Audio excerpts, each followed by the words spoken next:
Start करूया.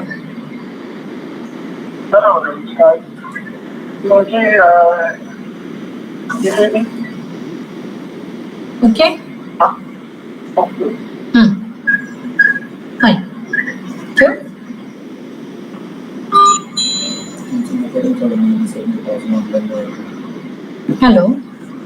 Hello everyone. So today we are going to discuss the reforms in land and central state relation, which is the last part of our Indian economy. See, your exams are coming, so we don't have that much of time. So we are concluding this session in a very fast manner. That half an hour we talk about the reforms in land, and half an hour we will talk about the central state relations. Is that clear? सो आज आपल्याला खूप कमी वेळ आहे, किंवा ज्या मर्यादित वेळेत आपल्याला हे संपवायचं आहे त्याच्यासाठी आपण एकतर भूविकास किंवा आपण त्याला जमिनीच्या सुधारणा कायदा, आणि त्याच्यानंतर दुसरा पार्ट जो आहे राज्य केंद्र यांचे संबंध, या संबंधित आपण विचार करणार आहोत. मला मेसेज होते ऑनलाईन चॅटमध्ये की तुम्ही बायलिंग्वल करा. सो आज आपण थोडंसं सेशन मराठीतून करण्याचा प्रयत्न मी करेन. असं नाही म्हणत आहे की मी सगळं होईल, पण मी प्रयत्न करेन. Okay. So let us start. That is, this land reforms is a crucial part, study part of the Indian agrarian economy. See, as we know, land is a scarce resource. That is, first of all, it is a natural resource, and beyond that, it is a scarce resource.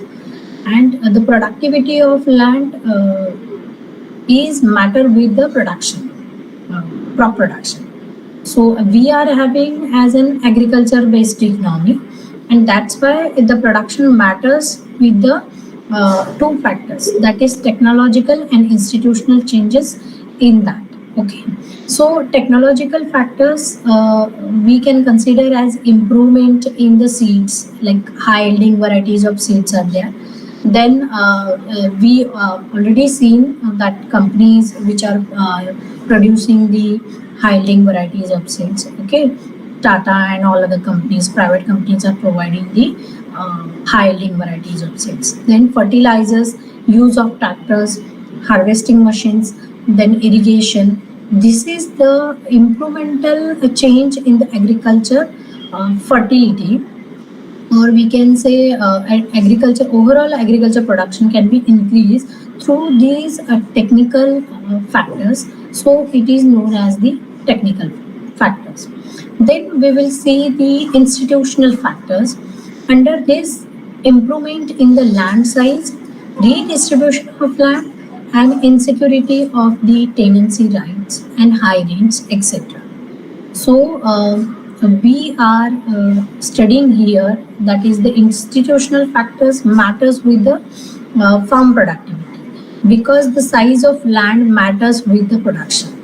Even the how much of rent is returned by that owner, that is also matter with the institutional factors.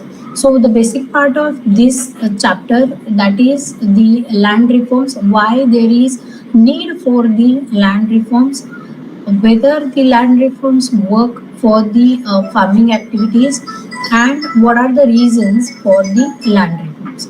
So first reason we will see that to make more rational use of the scarce land resource, that is the land, and we have to measure all the restrictions regarding the land forms.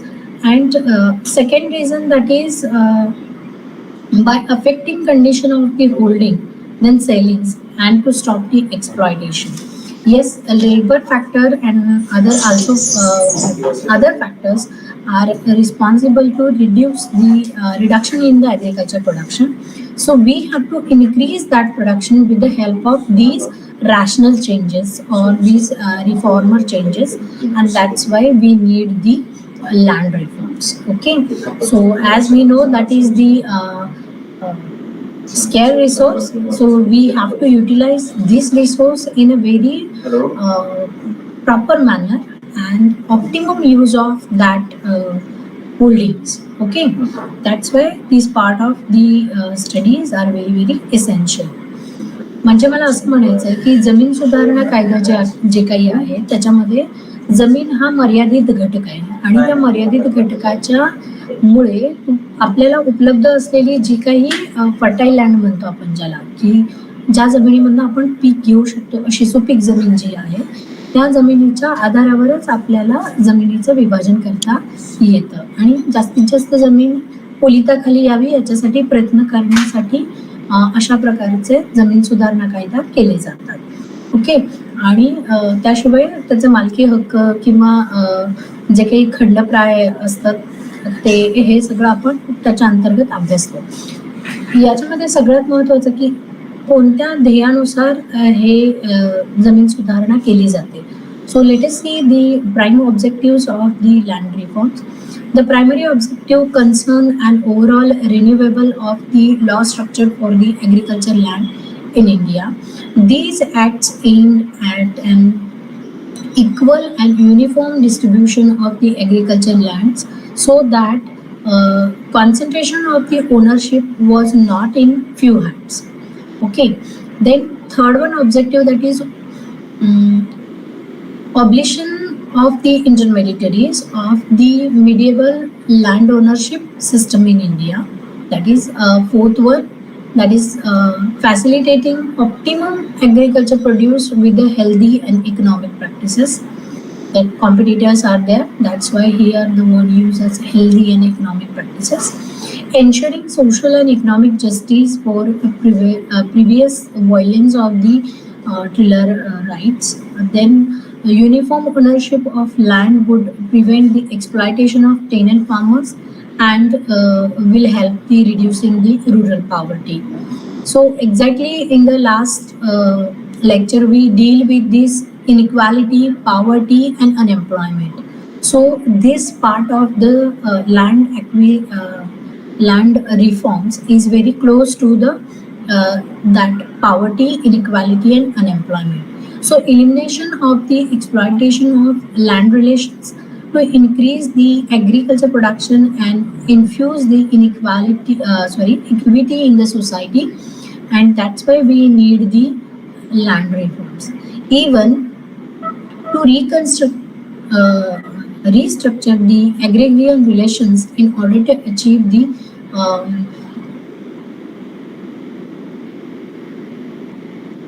elaborating social structure and to realize the age-old goal of the land to the tiller.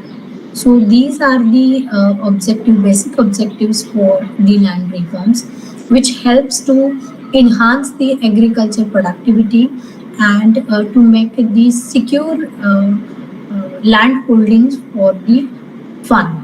Okay, and also there is rural poverty will be demolished with the help of these land reforms. Next, that is what kind of land reforms are there in India. So we can basically divide it on the basis of better understanding pre-independence period and post-independence period. So first, that is issues regarding the land holdings in British rule, that is very strict and they are getting higher rent from the farmers. That's why we need to make the developments in land acquisition. Then landlords such as zamindar, jangidar, saukar, etc. are there in Indian society. So we have to demolish that kind of administrative part of the higher rent charges from these peoples and exploitation of the other farmers. Then issues of the agriculture output, that is it was not countable in that period, So now the whole entire economy is producing agriculture produce, and that is countable in nature. So that is the issue regarding the pre-independence period. Now we will talk about the post-independence period. So abolition of the intermediaries is still now we are facing, and as we know that this part of the land acquisition and land holding, the evolution of the intermediaries are very we can say make the disturbances in direct contact with the owner and the actual purchaser, a seller and the buyer. Okay.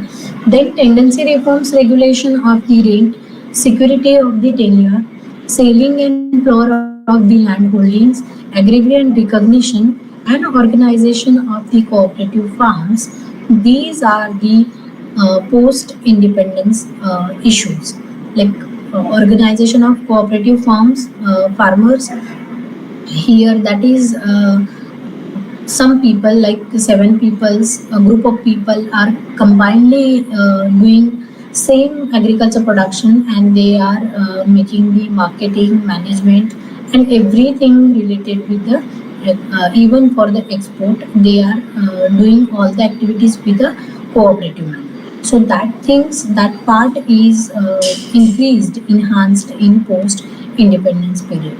Even nowadays what happens, some productive agriculture land is utilized for the construction and other reasons, and that's why this agrarian recognition is very essential in the farm reports. So these are the objectives and the types. So मी आता तुम्हाला जे सांगितलं की त्याच्यामध्ये महत्त्वाची उद्दिष्ट काय आहेत जमीन सुधारणा कायद्याअंतर्गत, आणि ते करण्यासाठी आपण 2 प्रकारे हा अभ्यास करू शकतो. त्याच्यामध्ये जमीन सुधारणा कायदा, जमीन सुधारणा स्वातंत्र्यपूर्वीच्या आणि नंतरच्या काळातल्या, अशा आपण याच्यामध्ये विभाजन करू शकतो. अभ्यास करताना हे डोक्यात ठेवायचं की ही सुधारणा कधीची आहे, 1948ची आहे का 1957ची आहे, त्याच्यानुसार तुम्हाला त्याचं क्लासिफिकेशन करता येईल. किंवा 1927चा काय रूल आहे आणि 1958चा काय रूल आहे, याच्यामध्ये बायफर्गेशन तुम्हाला करता आलं पाहिजे. त्याच्यासाठी आपण हे 2 विभागांमध्ये त्याचं विभाजन करतो की स्वातंत्र्यपूर्व काळातील जमीन सुधारणा आणि स्वातंत्र्य नंतरच्या काळातील जमीन सुधारणा. त्याच्यानंतरचा भाग आहे तो म्हणजे सोपा करून जर तुम्हाला अभ्यास करायचा असेल तर तुम्ही न्यू इकॉनॉमिक पॉलिसी किंवा 1990 नंतरचा जो पिरियड आहे, new economic policy, liberalisation, privatisation आणि ग्लोबलायझेशन, त्याच्या अडॉप्शन नंतर जे काही ॲग्रिकल्चरमध्ये चेंजेस झाले ते आपण ॲग्रिकल्चर डेव्हलपमेंटमध्ये बघितलेले आहेत. ते तुम्ही थोडंसं म्हणजे त्याचा अभ्यास करा. आणि सगळ्यात महत्त्वाचं जी फर्स्ट कमिशन होती land reforms related, that committee was made by the government and leaded by the Dr. Khusro study in 1948. So and after that in 1957 V.M. Dandekar and G.J. Kundanpur, they are the making recommendations regarding the land acquisition and land reforms. Okay, so under the Kumarappa's leadership, which is work for report recommended comprehensive agrarian reforms measures and India's land policy in the decades immediately following its independence was dominated by the legislative efforts to address the problems of identifying the Kumarappa's committee in 1976 and Joshi's committee in 1987. A substantial volume of the legislation was adopted, much of it flawed and little of it seriously implemented. Okay, and that's why whatever the rules we are enjoying nowadays, that is only because of all these experts. Okay, recommended by these experts. Then we will see the land reforms legislation in India consisted of 4 main categories. Okay, nowadays we can categorize for simplicity of the studies, that is obligation of intermediaries who were rent collectors under the pre-dependence land revenue system, and tenancy regulations that attempt to improve the contractual term faced by the tenants. Then including crop shares by the security of 10 years and selling of land holdings with a view to redistribute the surplus land to the landless farmers. And last one, that is attempts to consolidate the uh, deseparate the land holdings. That is, we can say uh, small pieces of the land. Okay, so marginal farmers are made with this attempt to consolidate the separate the land holdings. Okay, then let us see the land policy of India. For better to understand, I made planning periods, and according to that, I made the two phases here. That is, first one, four phases are there. That is first phase, that is longest phase, 1950 to 72, where the consisted of land reforms that included three major efforts: application of the intermediaries, tenancy reforms, and redistribution of the land using land sailings and land flows. Then second phase, that is shift attention to the bringing uncultivated land under the cultivation. Third phase means here there is green revolutionary period, and third period, that is 85 to 95, increase the attention towards the soil and water conservation through the watershed development program and drought prone area development DPAP and a desert area development program. So a central government wasteland development agency was established to focus on wasteland and degraded the land. So some of the land policy from this phase continued beyond its final year. So the fourth phase, which is current phase, we can known as the 1995 onwards phase. That is central and debates about the necessity of the continue with the land legislation and efforts to improve the land revenue administration, in particular clarity in the land records. Even nowadays, this GIS system is work on this land records. Okay, so let us see the land policy formulation during the planning period.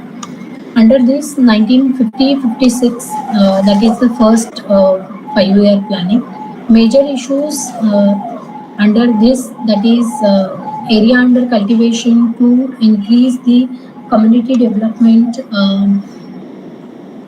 network to take care of the villages as a common, and vast uncultivated land locked under the large size of buildings, and policy trust made for that is land reforms to bring into follow under the cultivation and increase the land use efficiency, and tenant to be given the right to the cultivate land.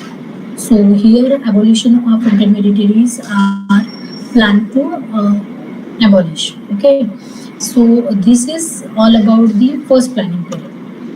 As per this data, second planning is also given here, that is concern vast rain-fed agriculture and low productivity, even the thrust agriculture sector. In second planning period में there is made the measurement for soil conservation as an important program, and first phase of land reforms implementation, irrigation development for the rain-fed areas.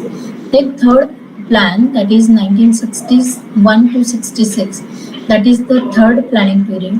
Under that food security, because of that period there is insecurity of food occurs, and that's why cultivable wasteland to be brought under the cultivation. So bringing lacking regions under the mainstream of the growth, And for that, policy measures are made for the area development programs are launched, and intensive area development program adopted for the selected district. So integrated land policy approach was inherent and soil surveys were taken up.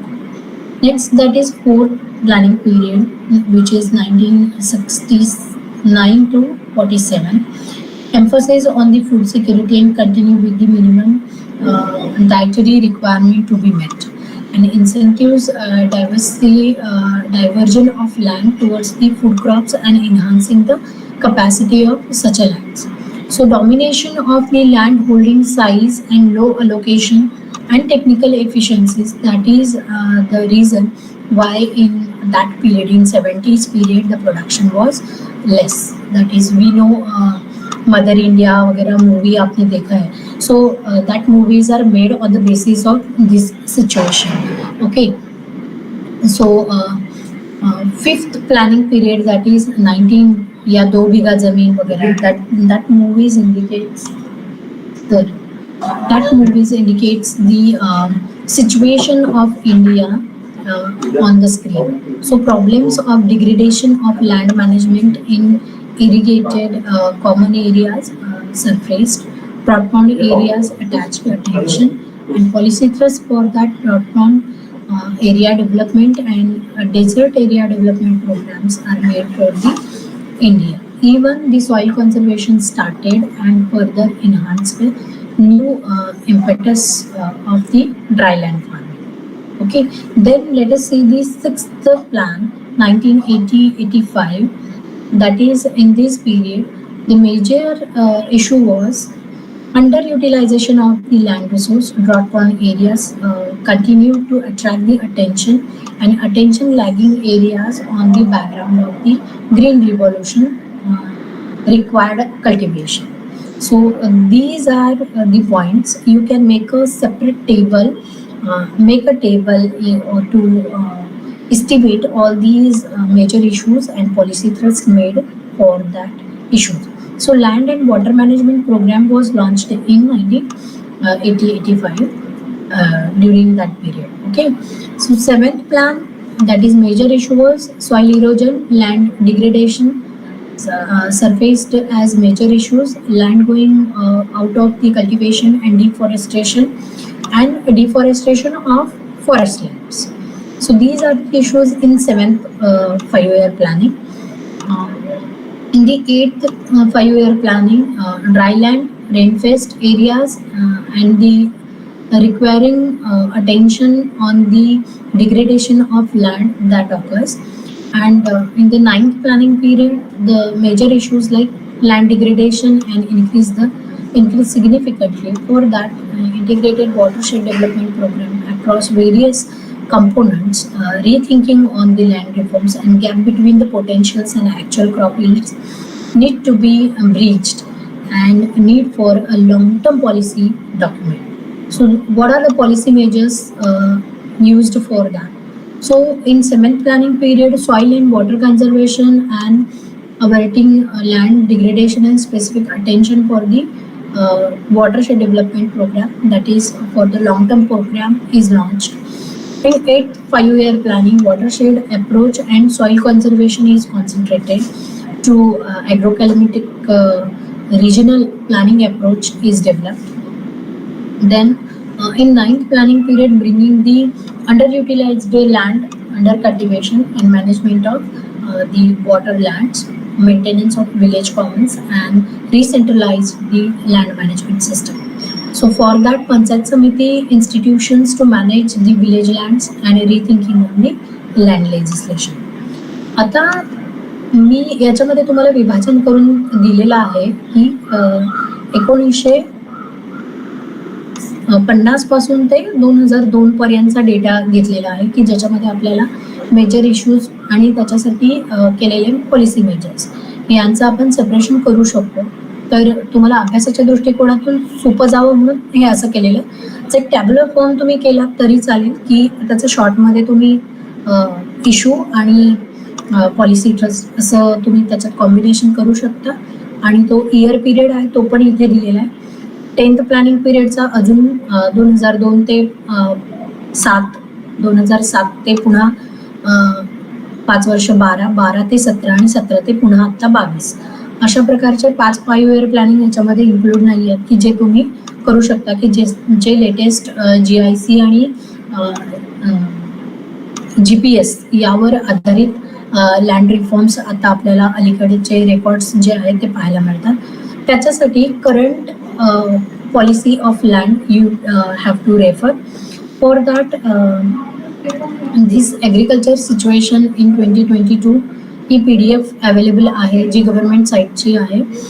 त्याच्यात तुम्हाला सगळे डिटेल्समध्ये data मिळून जाईल की under cultivation land किती available आहे, त्याच्यानंतर structure काय आहे लँड रिफॉर्म्सचं, त्याच्यानंतर ट्रेंड काय आहेत आत्ताचे, या सगळ्या गोष्टी तुम्हाला या फाईलमध्ये डिटेलमध्ये बघायला मिळतील. So I put the link, please click on that link किंवा तुम्ही ॲड्रेस तिकडे टाका आणि सेम लिंकवर तुम्हाला सगळ्या डेटा मिळून जाईल. सो तुमच्या परीक्षेच्या दृष्टिकोनातून इथे तुम्ही काय करायचं आहे की लँड रिफॉर्म्स आत्ता सध्या कोणाच्या रिकमेंडेशन च्या अंडर इम्प्लिमेंट होतात आहे त्या एक्सपर्ट्सचं नाव तुम्ही करायचं आहे तयार. त्याच्यानंतर ते केल्यामुळे जमीन उत्पादकता किती प्रमाणात वाढली आहे त्याचे पर्सेंटेज तिथे दिलेले आहेत इयर वाईज या ह्याच्यामध्ये फाईलमध्ये, ते तुम्ही बघायचं. त्यानंतर ट्रेंड्स किंवा एक्सपोर्ट इन्क्रीज होण्यासाठी किती मदत झालेली आहे त्याची आकडेवारी दिलेली आहे. तर हे सगळे statistical information with graph and percentage तिकडे उपलब्ध आहे, ते तुम्ही नीटपणे अभ्यासा. त्याच्यानंतर आपण बघूया महत्त्वाचा part, that is labour and capital market. Okay, under this what is mean by labor market?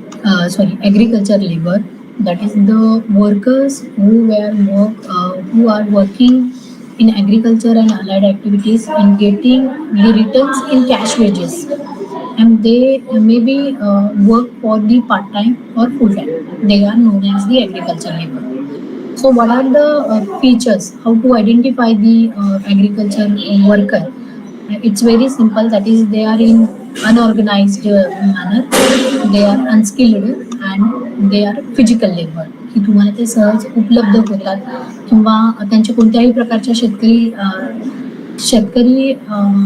शेतकी कामगार संघटना अशा प्रकारचा प्रकार नसतो.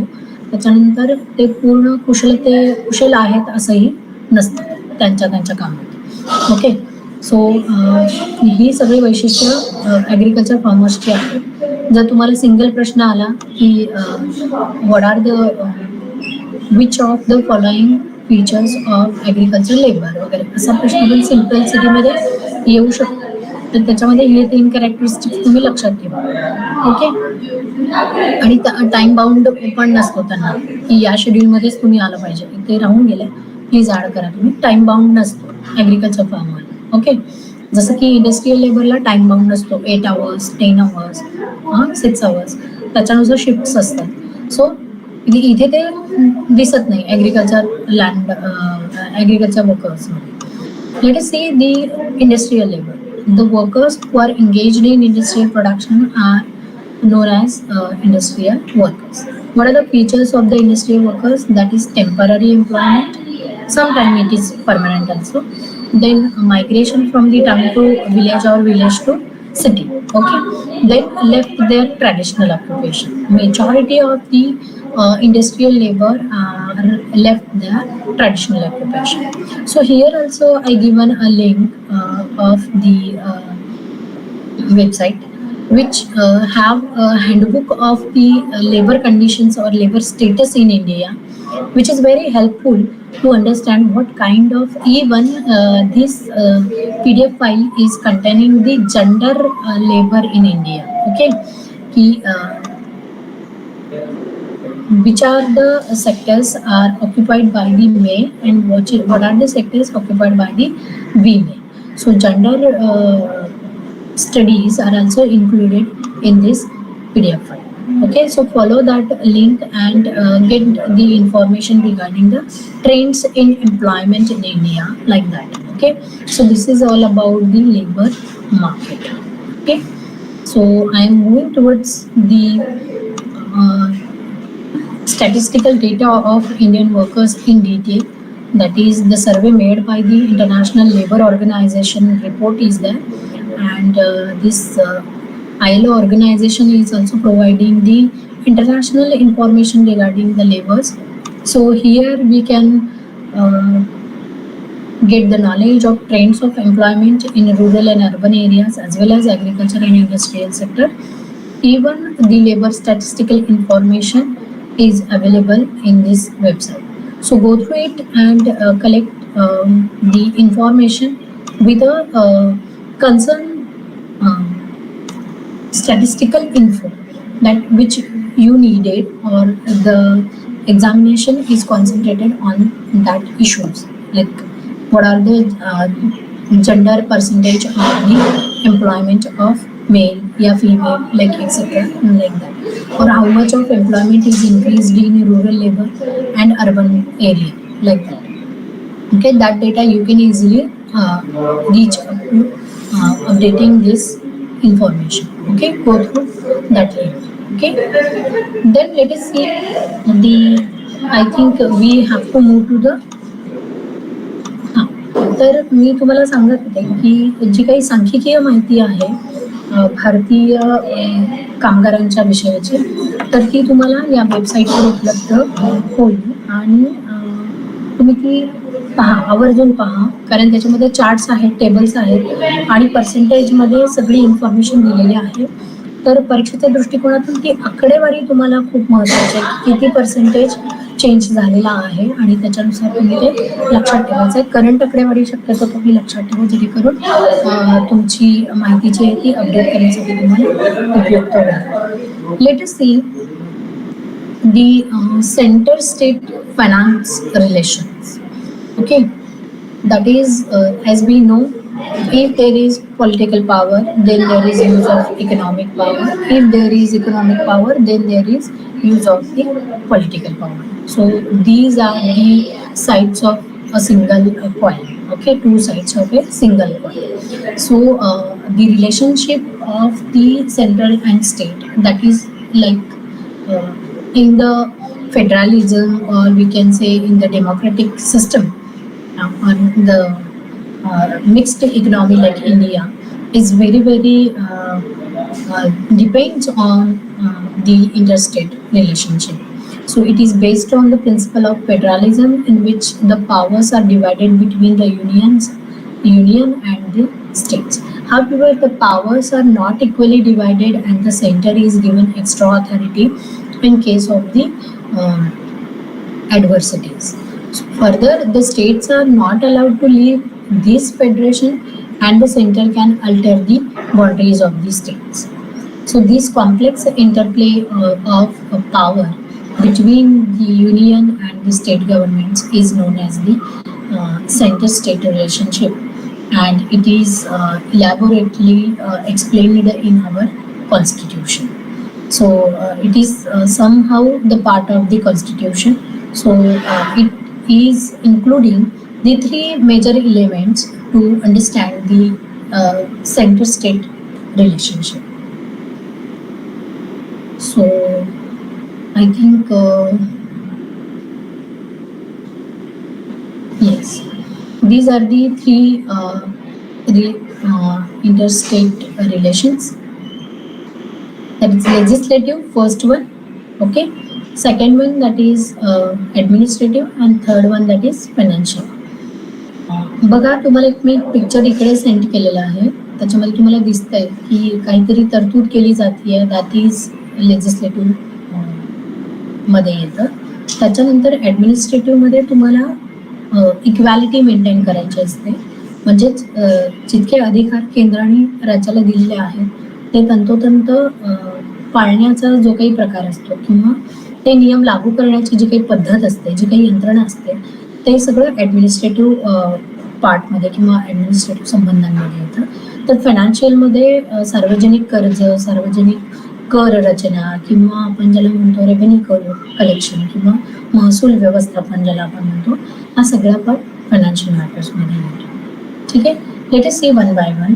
That is for all these activities there is a separate finance commission of India The first Finance Commission was set up in 1951 by the Indian President, and there have been 15 Finance Commission. So now we are in 15th Finance Commission, and each of them has faced the own unique set of challenges.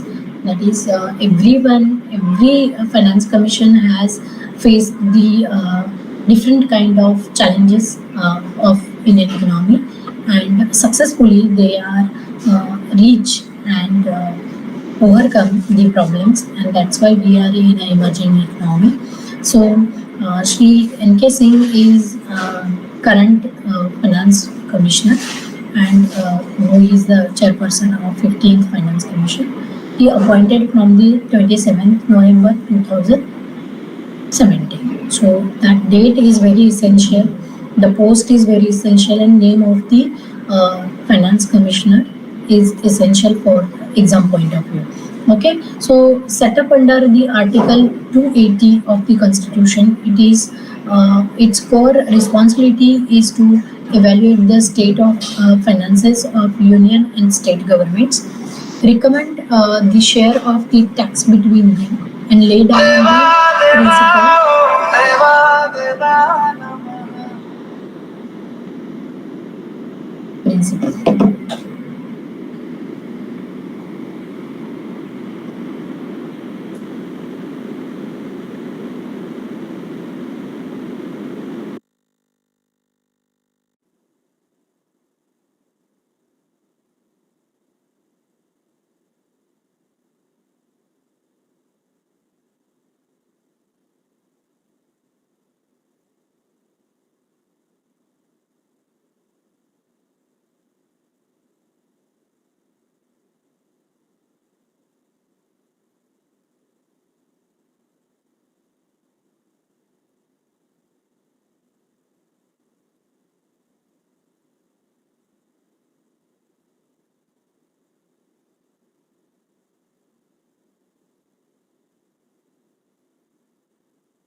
So, yes, where we are, yes, interstate relations.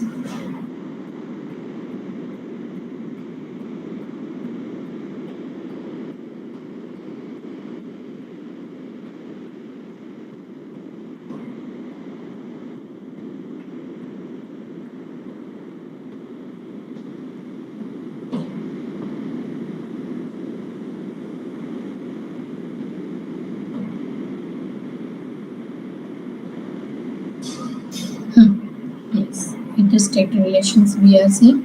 So here the distribution and allocation of revenue, transfer of funds, that is done by the government of India. Even the tax policy that is determined. Even the vertical division of income tax, horizontal division of income tax, even the granting aids, loans by central and state government, public debt, public expenditure, public revenue. These issues are comes under the Finance Commission. Let's just see legislator functions we are going to discuss. That is to protect the national interest. That the integration of our economy, even the variety of states are there, balancing the income of all these societies. That is a challenge. So we have to maintain that legislation with the help of these interstate, central and state governments agreements. Even the agreements between the states are made for water distribution or land acquisition, both. Okay, so to determine the boundaries of that state. Then for giving the effect to any international treaties. For that, it is also important that we are exporting the goods and services, and for that giving effect to any international treaties, we need the legislative policy for that. Then even president's rule in the operations, that when we are facing the calamities in our country, like plague, pandemic. Okay, so in that situation, there is the even the drought prone areas, even tsunami was there.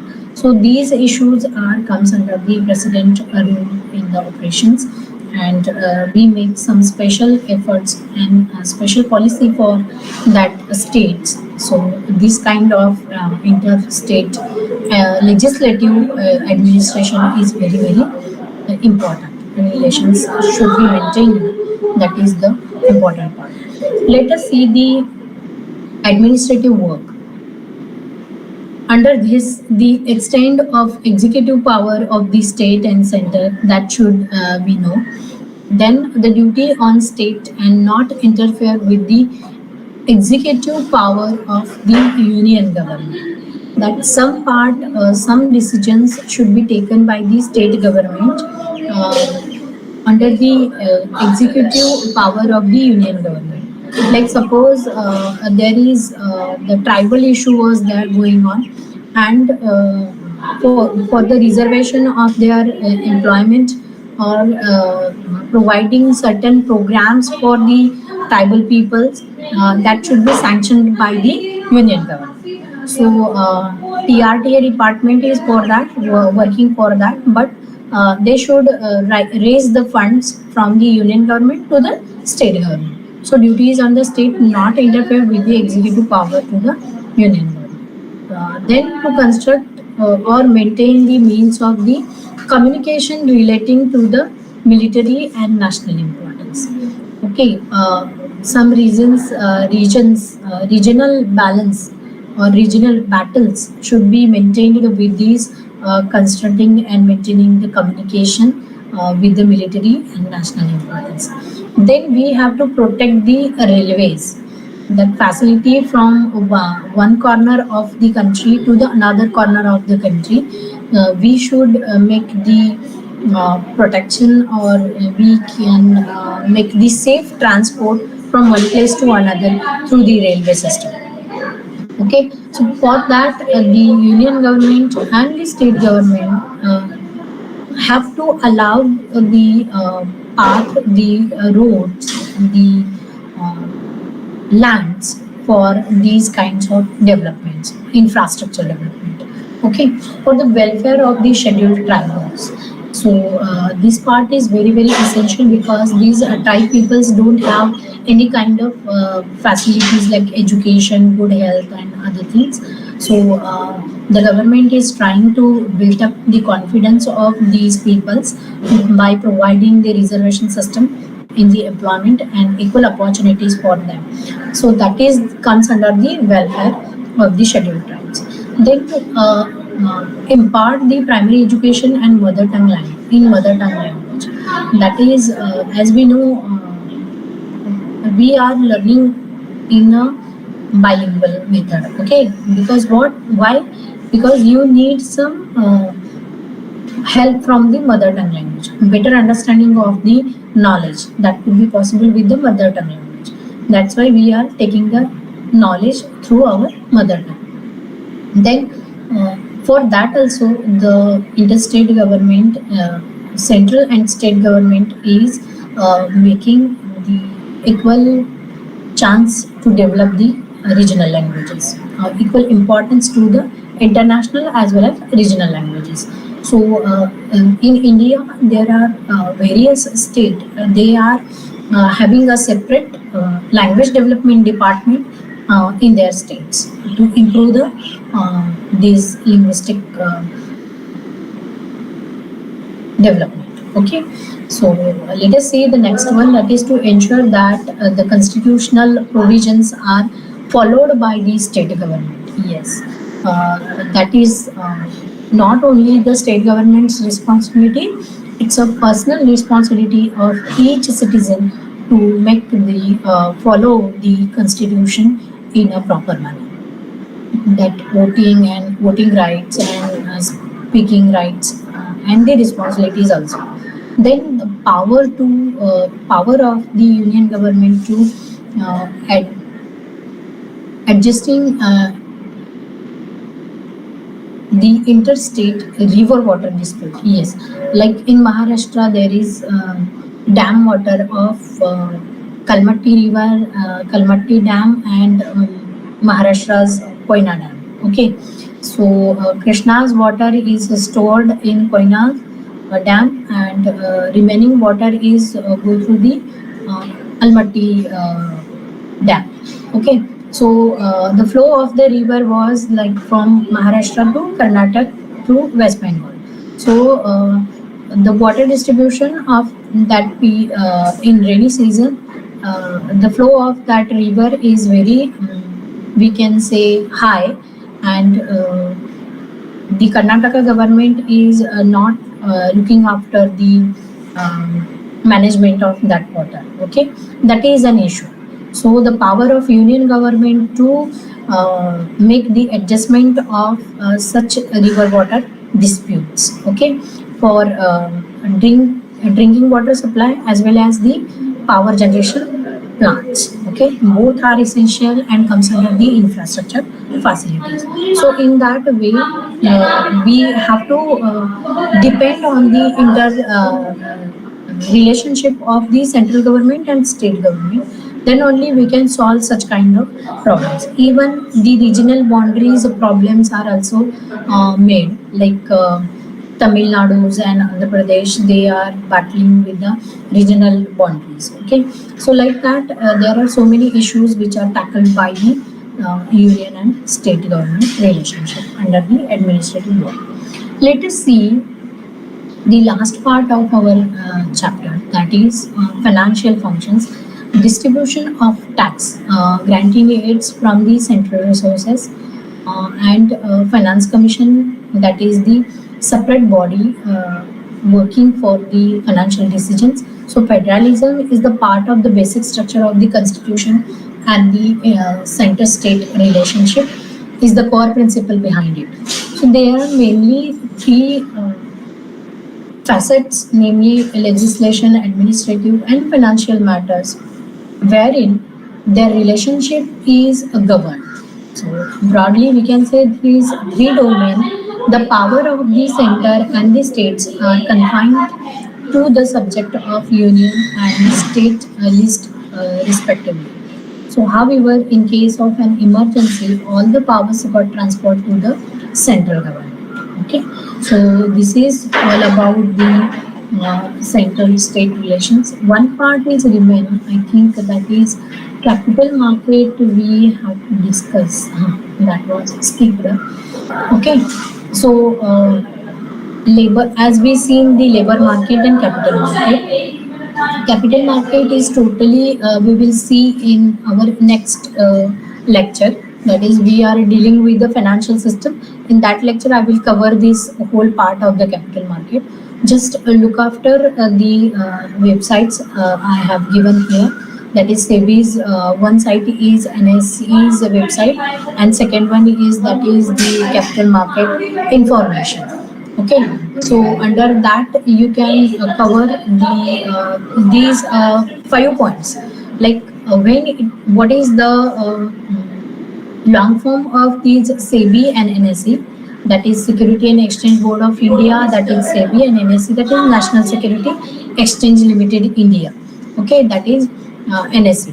Then what are the period of establishment period of these capital markets, that is essential. Head office, that is essential. Structure of these SEBI and NSE, that is important. Functions of these SEBI and NSE, that is important. What is the closing and opening time of these share markets, that is very essential. And last one important thing, that is number of companies registered with the SEBI and registered with the NSE. That basic information you should know for the preparation point of view. Okay, and all the information is given into this given links. Okay, so go through that link, you will get all the information in that. Okay, thanks for watching, and something I want to tell you. So for that, now I would like to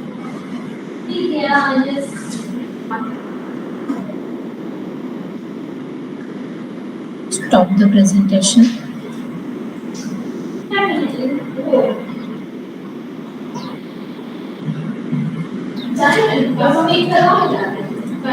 okay.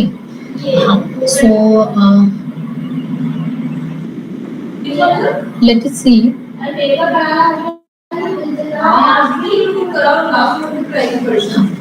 Let us see the important part of the Indian economy. सगळ्यात पहिलं आपण काय बघितलं, agriculture development, त्याच्यानंतर industrial development, त्याच्यानंतर बघितलं आपण service sector, infrastructure development. Even we already seen the part of the development under the infrastructure also. Okay, then we in the last lecture we seen the foreign direct investment, foreign capital, then agriculture development also.